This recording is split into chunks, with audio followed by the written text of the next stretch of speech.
I'm just going to start by saying that this was inspired by Divine Principle, chapter 2, section 1.31. The title is The Crime of the Angel, and the Bible verse is Jude, chapter 6, 2, 7.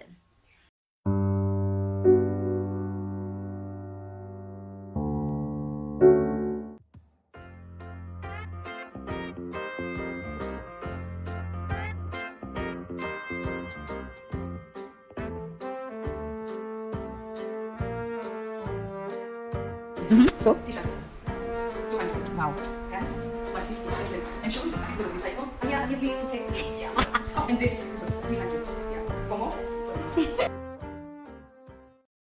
My hope and firm foundation, he'll never let me down. I put my trust in true parents, my anchor to the ground. My hope and firm foundation, they'll never let me down.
Okay, so we're gonna be doing my hair. You watch me prep.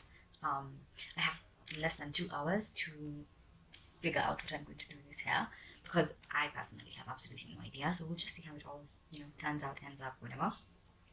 But at the same time, I do want to do like an April recap. You've seen a few clips from the whole year. Also, I have like a nail that's kind of strange. It's an enemy of progress today, but I have to do the hair, So anyway, yeah, you've seen a few clips of the month. It's April has been interesting, but I did want to take this in a different direction. I've had a lot of worldly things happen to me, and I say worldly because I don't know which other word to use. But it honestly has been a God thing as well. So I'm not gonna just say, oh, you know, God had nothing in it. I wasn't paying attention to God. That's not true. I think I've done so many videos where I'm like, oh, my faith is struggling. Oh, I don't know what, blah, blah, blah. I don't want for my brand to be struggling faith, acting like they have faith or whatever. Like, that's not the brand that I want. But what I do want my brand to be is just being honest about the work with God and about faith and about, just the ups and downs of that. So anyway, I was watching a YouTube video yesterday, and I think the title of that video was Quiet Time Struggles and Discontentment. It was like a live update, and then that was like the thing, Quiet Time Struggles and Discontentment. I think that, like, I could decide to do the exact same thing, but that's not what I'm going to do. What I am going to, and the video was by Coffee and Bible Time. I really, really like that channel. It can be a little bit preachy, but I think sometimes I like a nice balance of preachy content and like free content. Does that make sense? Like, I don't know. So anyway, in this video, we're going to discuss going through the motions of life. It's not necessarily like having discontentment, but like that's going to be in it as well. Faith struggles, submitting. We're going to talk about struggling with submission in faith. We're going to talk about leaving the position and getting back. And for those people who don't know what leaving your position means, this is something that we use a lot in the unification chat. And this was actually inspired by the Divine Principle. I was reading the Divine Principle and this came up. This was actually maybe 2 days ago, something like that. So it's very, very interesting to me. I think there's a lot to cover in those topics that I've just mentioned, and I could decide to use all of them, but I'm just going to start by saying that this was inspired by Divine Principle, chapter 2, section 1.31. The title is The Crime of the Angel, and the Bible verse is Jude, chapter 6, 2, 7. The whole thing was that, like, oh, the angel that leaves their position, something, something, something. And I was like, huh, that's actually very fascinating that that came up 2 days ago, because I think a day before that, I was talking to someone and I was talking about that. Like, some things are just like not your responsibility, some things are just not for you, all that stuff. And I think God has really, really been teaching me about like what does that actually mean? Because I say it a lot, right? And I'm in that space of figuring out like what is my responsibility, what is my role in like specific things in life, like what exactly am I expected to be doing, and not expected by a human being because humans are so flawed, oh my gosh, but like expected by God. Like, how how much do I need to exert myself? Because we are in a broken world, we're in a broken system. We grew up in a broken society where we are forced to do things that we don't actually want to do, or we're told to do things that, are not good even for us, but the world is like, yeah, you gotta do that, that kind of thing. And I feel like as long as you recognize that, then you're good. The only issue is we grew up with so many traumas and problems and issues that sometimes we don't actually know like where, like, what's the line, right? Like, where is it drawn? um and a lot of times, I mean, people will talk about church hurt, people will talk about, being hurt by the system and all that stuff. And I recognize that so much. And I recognize it because the recognition is we are in a broken world. And so even those people in church broken, and it sounds so bad to say like, oh, even those people broken, but it's the reality. I'm broken, you're broken, we're all broken. It's not something to be ashamed of or something to be trying to hide or anything like that. I think the more we accept like just the reality, the better it really does become for everybody, including like our children and the people around us, our friends, our family, just like everybody. It becomes so much easier once you 100% accept what the reality is, what the truth about life is. So anyway, that's basically what sparked this video. So at the same time, I will be giving like an April recap, but like that's going to be the theme of it. So let's see how this goes. I have absolutely no idea. All right, so I started this month off April by I was doing a condition. What is it called? It was like a Lent condition. So I'm not Catholic, just in case you are thinking. I'm not Catholic. And not a lot of people do like Lent conditions unless they're Catholics. But I think last year, okay, no, actually, 2 years ago, it really hit me the importance of Easter. So I actually remember, I think it was like towards the end, like almost like October, Augustish. I just got to a thing where I was like, I would want to do a Lent condition because I think that that's such an important time. Because it really did hit me that at that time, there's so many different religions that are celebrating different things. And so what that means is heaven is open. Like, literally, if there's no other time in the year when heaven wants to listen to you, that time heaven really does want to listen to you. So yeah, so I started doing this last year. And last year, while I was doing this, that's when I started talking to my now fiance. How cool is that? And then I just remember thinking, wow, it's interesting because, of course, I wasn't really like, when I was going into it, like, I really want to do this Lent thing. I wasn't thinking, oh, there's going to be so much blessings. I think more than anything, I was just thinking, this is such a nice time to connect to God and to like pray and just be with God. Because I don't know, it's just it just seemed like a nice time. So anyway, then this year, during that Lent time is when I got my now job. So I've just kind of like, I've had 2 years of it. And I think at the end of the day, like, these two things happened and I was like, this is a beautiful time, it's a wonderful time. So anyway, I started off doing a 40-day Lent condition. So usually I would start the week of Ash Wednesday, and then I will finish the week of Easter. Like, so if I'll start on like a Sunday, I'll end on like Sunday, and I'll count like 40 days leading up to Easter, and that's going to be the duration of my condition. And so in the middle of this condition, which it was going to end April 11th, I think it was going to end April 11th. So in the middle of it, I just felt like I wanted to do another one, another 40 days, which, let me tell you something, guys. I'm not gonna say those that know me because I don't think anybody knows this part of me. But a lot of times, whenever I do like one 40-day condition and then I start another one, the second one suffers. The second one really suffers. Even if I felt very convicted to do it, just, I don't know, getting started or even just like in the middle of it, I don't know what it is, but like it usually suffers. So, with that as a pre whatever, definitely the second 40-day suffered. So I wanted to start it. I was trying to figure out when's the best day to start it, when, what's going on, what's happening in my life, to make it like the best day to start and stuff like that. And I ended up choosing to start it on day one of the festival. Smart girl I am, aren't I? I'm such a smart girl, just in case you didn't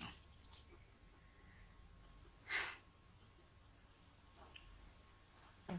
So I started on day one of the festival. So as you can guess, as I've already said, I wasn't as committed to the second 40-day condition, even though I did feel as if I needed to do the second 40-day. So I just like I was going through the motions for 7 days actually of the condition. So of course, first like days of the festival it was tough, but I prayed a lot and I was just like with God that entire time.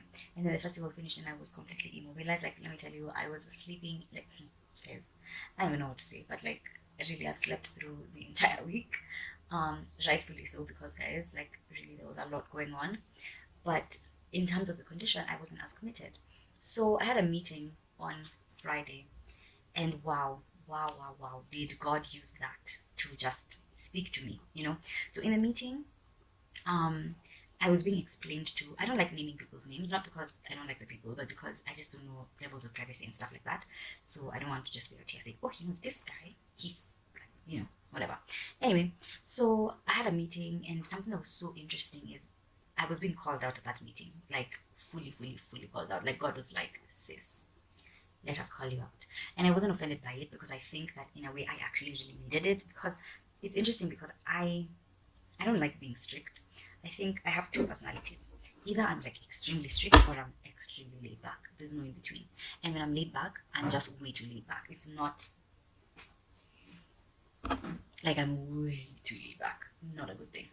So, as I was being, you know, laid back and all, um, I was receiving a calling out in that meeting. But something that was very interesting that I was told is just the explanation of what foundation of faith means. So if you're an educationist, you know what foundation of faith is, you've heard about it, that kind of thing. If you don't know, I'm sorry. But yeah, so foundation of faith. And essentially, a lot of times we hear foundation of faith, and in my mind, I'm like, yeah, you know, like all these people in the Bible, all these things have been said, all that stuff. You don't really think about yourself in that position. And even if you do think about yourself in the position, you're just like, oh, you know, I'm praying, you know, connected to God, whatever, blah, blah, blah. But an interesting explanation of it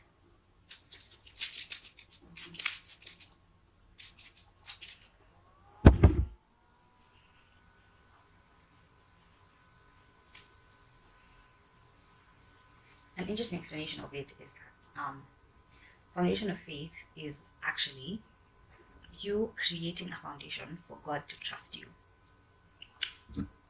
I said, hey there, what do you mean?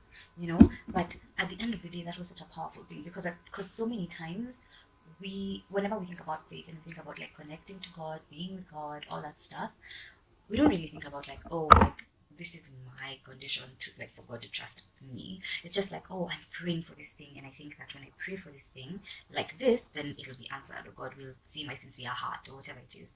And it was interesting because of like for me my prayer points are a lot about just like getting answers, figuring out stuff. Like really I'm really just in a complete transition phase. Like the truth is I am in a transition period. In terms like I mean in terms of my age, think about it, I'm what 22 now. I just finished university, so I'm transitioning into like work life, so from student life to work life. But even more than that, I have a mission, had a mission, whatever. um so even now trying to figure out like, okay, are we still doing this, which direction does God want us to go? Just got engaged, so the blessing is coming soon, like, you know, all these things. And then thinking about the future, I'm like, I want to do a master's, I want to work, I want to make money, you know, all these things. So at the end of the day, there's a lot of transitions happening, and so I am personally just like looking for answers from God. And it's interesting to think that me doing a condition is setting a foundation for God to trust me with all these answers. And I never thought about it like that. And I remember just thinking at that moment, I was like, wow, I really need to step out and like be committed to this condition that has been slacking. And so, yeah, so I mean, of course, I became more committed. That was 2 days ago. I'm still at it. I absolutely love doing it. I think that's the thing where, more than anything, I love doing conditions. I don't just love doing conditions just for the sake of it to say, I'm doing a condition, I'm cool, yeah. No, I do think that when I'm doing conditions, I'm much closer to God. I feel very connected to God in those moments. Um, but even more than feeling very connected to God, I think that it's doing conditions helps me as well. So one basically the theme of mine is like gratitude for the second quarter of the year. And the reason why I felt like I really wanted to do that is because quarter one was great. Okay, first of all, actually, let me start by saying that in 2022, I decided to just divide my year into quarters. Last year, I was really trying to do like, oh, yearly goals. Okay, what do I want to achieve by the end of the year? I had these big yearly goals, but then I didn't have smaller goals that would be like, oh, this is leading up to this big thing. And then as well, I feel like I talked about this a lot, so I don't want to reiterate it, but last year was the absolute ghetto for me. And so many things that I had planned to do didn't actually end up the way I wanted to because of like just external situations. And this year, more than anything, I was really just like trying to take control of my life and being like, okay, I know all these things can happen around me, all these terrible situations that will derail me from my goals will happen, but I do want to have some kind of control of my life, and submit that to God, right? So at the end of the day, even though I'm like planning my year and stuff like that, I am allowing God into it, and I'm saying, okay, God, this is basically my plan. This is what I want to do. Um, Bless it, that kind of thing. I'm not asking. I'm not saying, oh, like I don't know what's going on over here. Yeah, so I'm just saying, like, God, this is what I want to do with my life. This is why I want to do this. Show me if it's the wrong direction. Like, redirect me 100% if it is. But if it's not, let's keep going. And I think more than anything, this year I felt extremely aligned to God. And I felt very just with God in every single thing that I've done, in all the decisions that I've made. I feel like I've said this a million and one times. I managed to finish school because of prayers. Like, I can tell you guys for free, I do not think that I would have finished fourth year of school without prayers. And not because it was hard. It was not a hard year. My hardest was third year, which I barely made it through. But like fourth year, my brain was really all over the place. Like, there's just been a lot going on. So school was one of the things I was like, I don't want to think about that. So anyway, yes, I felt so that the whole idea was gratitude for quarter two because I'm dividing the year into quarters. And a lot of times people will be like, oh, what's your plan for? I'm like, let me tell you, I'm literally just working in quarters. So what that means is, if you're asking me about, let's say, September, I'm like, I have absolutely no idea what I will be doing in September. Like, I can try, but I can't. So honestly, I've just been planning in, groups of what, 3 months? 3 months. So for now, I'm actually working on planning April, May, and June. Before now, I get to half of the year, which is insane to me. I think the year has gone by so fast. Like just going by that, honestly. And it's been great. It's been so good so far, and it's interesting because whenever I'm speaking, I'm like, oh my god, all these good things happening in my life. And it can look like, oh, this girl's life is really perfect. Like God is really in it this year. And as much as God is really in my life this year, there's a lot of tough stuff going on at the same time. I just don't like talking about it because it's not my business. So anyway, so that was the whole condition thing. So that's my new mindset. Like me praying, me trying to connect to God, me doing a condition is setting a foundation for God to trust me. And I like that because what that does is it actually keeps me very accountable. Like when I don't do it, I'm like, do you feel trustworthy enough for God to give you these answers? So yeah, the festival was in April 21st to 24th. If you don't follow me on Instagram, honestly, I posted so much of this on Instagram and my WhatsApp. Of course, I'm not going to be giving my number to random people, but if you don't follow me on Instagram, please do because I feel like people on Instagram get like what I'm doing in my life in real time, and then here you just get end of month recap. So when it's already done, which I don't know, it's just not as exciting to me at least. Like if I don't know. Anyway, so yeah, it was in April. It was an intense month. There was a lot of work being done by everybody on the team. It was so fascinating. The festival itself, oh my gosh, it was so great. I loved it. This was my first, event to plan. My first festival event to attend. I feel like I don't think that I mean, for those who know me, I don't really go out a lot. There's a lot of things that cause, but ultimately, I don't really go out a lot. So this was so good. This was really, really nice because it got me out of the house. That's one. Like I got to go to different places, and meet different people. And sometimes if I didn't know a place, I would like ask one of my friends to take me somewhere just so that I'm not like lost completely and stuff like that. So it was actually very, very nice. I absolutely loved it. It was really like it was such a nice experience, right? I feel like I don't know if I've truly processed what transpired, honestly, because it was so good. It was like I've never felt so fulfilled in my entire life. Like that was actually so fulfilling. And I think coming from school and just knowing how difficult school was for me, especially in the last few years, and going into an environment where I fully thrived. Like I felt like I really came out. Like I was the best version of myself. I was very just like proactive and very present in the moment, very like trying to do the best that I could.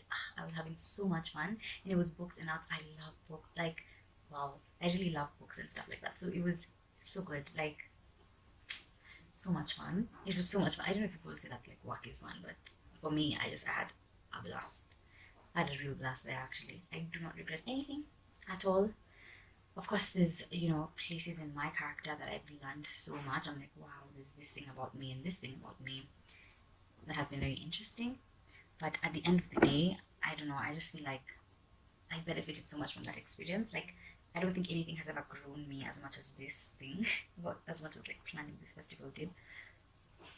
And at the end of the day, I was working with such great people. I just like I didn't have a choice but to step up. It was one of those things. And I think so many times you work with people that are not like they're not dedicated to the work, or they don't like the work that much, and so you can tell when people don't really enjoy what they're doing. You can actually fully tell. Um, and I think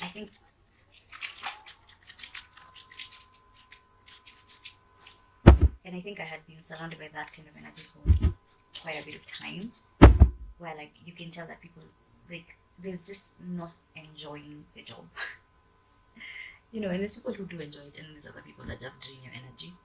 And I think by this time there was so much draining that had been done of my spirit, that when I did come here and like it was just thriving, I was like, wow, so it is possible. And it gave me so much hope, so much just energy for the future, and just for better things to come, I guess. um but yeah, that was great. So I wanted to actually talk about having my first job and how that felt and things like that. So my job was not like a conventional 8 to 5 job where I had to be at an office like every single day, but I did have work to do every single day. So I started when I was still doing my I started when I was still doing my exams. So I mean, it was interestingly I was able to do it both because my bosses are so nice. So then it was like, wow, like I could balance it. And then as soon as I finished my exams, I was 100% in it. So I wasn't like, oh, I want to be halfway in. No. I knew that I wanted to be fully immersed in it. And I think that's one of the things that I'm really learning. Just like know what you want from a particular situation, from whatever situation it is. Honestly, just like know what you want to make up your mind. Sometimes when it comes to faith, especially, I've noticed like with me, I can be very timid and be like, oh, like I'm fine with doing whatever you want me to do. And, I have no like expectations or nothing. I don't have many things basically, because I want to seem as unproblematic as I possibly can feel. And at the end of the day, I think that as much as I am trying to be unproblematic, sometimes it can really like hold me back. So certain just I don't know, like it just feels like it can hold me back in the sense of like I don't fully learn what I need to learn because I'm trying too hard to be timid. And it's very interesting because I was watching this video of Trevor Noah and Burna Boy, and oh gosh, this is so funny. Where Trevor Noah was actually saying like the difference between Nigerians and other Africans is that like other Africans are very like if you ask them, oh, how is everything, like what's going on, it's like, oh, I'm just trying, like there's that like timid outlook to life, or like just timidness, like showing humility, even that kind of thing. And I think honestly, I think most of it is usually fake humility, but whatever. But that's a thing that we do a lot, and I think especially Eastern and Southern Africa more than anything. And one of us was like, but you're lying. And then he says, the funny thing he says is, Nigerians don't lie if they're trying to scam you, but like we don't lie like that, like why are you lying about that? And I really was thinking about it. I'm like, why are you lying? Like, what is it that you're lying about? Why do you feel the need to lie? And at the end of the day, I think a lot of times we're like, oh, I don't want to lie, I want to be as honest as I can be. blah blah blah, etc. Me. But at the end of the day, we're not brought up in an honest society. If anything, I think lying is glorified in a way. Like, you should be humble, and like, don't be too out there. And I said, and I actually posted it, and I was laughing, and I'm like, my goal in life is to be like a Nigerian. But the reason why that's my goal is because I think, first of all, I personally think honesty is such an important trait. Like, I don't know that you will find anything as important as honesty. I do not like the idea of lying. I don't like the idea of hiding behind a false, I don't know, whatever. Even just for like the protection, where people are like, oh, I like to protect you. No thanks, no. Especially in movies. Oh my gosh, those things really piss me off in movies when someone is like, I like to protect you. This is for your own good. When that translates to real life, oh my god, even more annoying. Where people are too afraid to be honest about who they are and what they want and things like that. And at the end of the day, something that I am realizing is the people that make it and the people that are successful and the people who are honest and they go for whatever they want to go for without thinking about like, oh, I need to be humble. Like, my friend, humility is so important, I think. But then I do think that there's like a false humility that we like to put on people in the world, and it's just, please no. I think I was very lucky to be in an environment that helped me to thrive more than anything, and so I'm very grateful about that. Like, so grateful. But yeah, so anyway, it was very interesting. I was telling someone, I'm like, I don't know how I will be able to fit into a regular 8 to 5 job because I've never had like that regular system. Like, my internship was very unconventional. The one that I did for school was very unconventional. Even my volunteering experience, the SBL, was very unconventional as well. Like, everything that I have done in my young adulthood has been very unconventional. So it's gonna be very interesting to end up in a company that like expects me to be at the office at 8 a.m. in the morning, and like I need to just sit there until 5 p.m. And I think if you're doing work, that makes 100% sense. But then I found very few situations where I have needed to be working non-stop between 8 and 5, and a lot of times it's like, and especially if you're doing like communications and stuff like that, like, I mean, it's, I don't know, but I think it really fully depends, and I'm praying that I get a job that's going to show me like fully, like, okay, this is what people do in an office from 8 to 5. That's more of like a future thing. Right now I'm really just enjoying being young and having my first salary. It's really a fun time. I like being young more than anything. I think this year I decided that I'm going to enjoy my life. I'm not about to be sad and just, I don't know, feeling like life is over, especially after last year. Let me tell you something, you guys. Last year was so bad that now anything that happens, I'm like, let me tell you something, I don't mind anything that happens because I'm like, this is good, this is great.